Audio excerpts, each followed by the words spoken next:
Mr. Patrick Jenkins. Well, Bernard, actually. My stature hasn't grown to that extent. It's 1995 and the Deputy Speaker calls Patrick Jenkin to speak. Only it's not Patrick, but his son Bernard on his feet. Perhaps we can forgive on this occasion.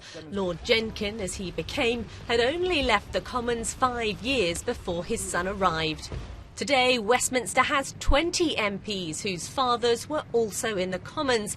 You might say it's in their blood. A relatively new entrant to the Westminster family tree is the Conservative Laura Sands. Her father, Duncan, was a government minister in the 50s and 60s. When I was born, actually, I had a pram. This obviously shows a lot of sort of psychological damage, which said vote for Daddy on the side of it. So, you know, I was pretty much sort of recruit, forced volunteer from a very, very early age. But by the time I sort of started to leave school, it was the last thing in the world that I wanted to do. Children following their parents into politics certainly isn't anything new. We all remember our former Prime Minister, William Gladstone, but perhaps not his son, Herbert, who became Home Secretary in 1905.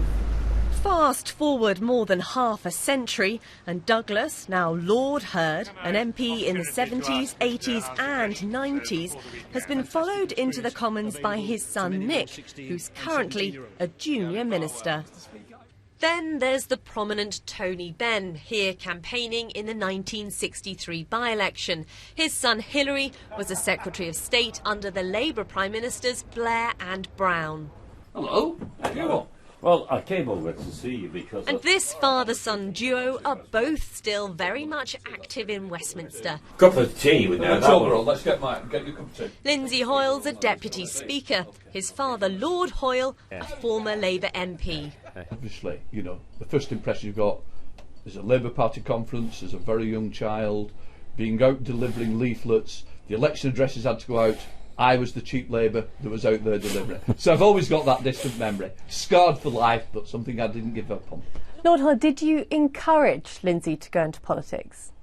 Well, I hoped he might become an MP, but that's entirely up to Lindsay, so he was not influenced in any way by ourselves. We tried to be as normal a family as you could.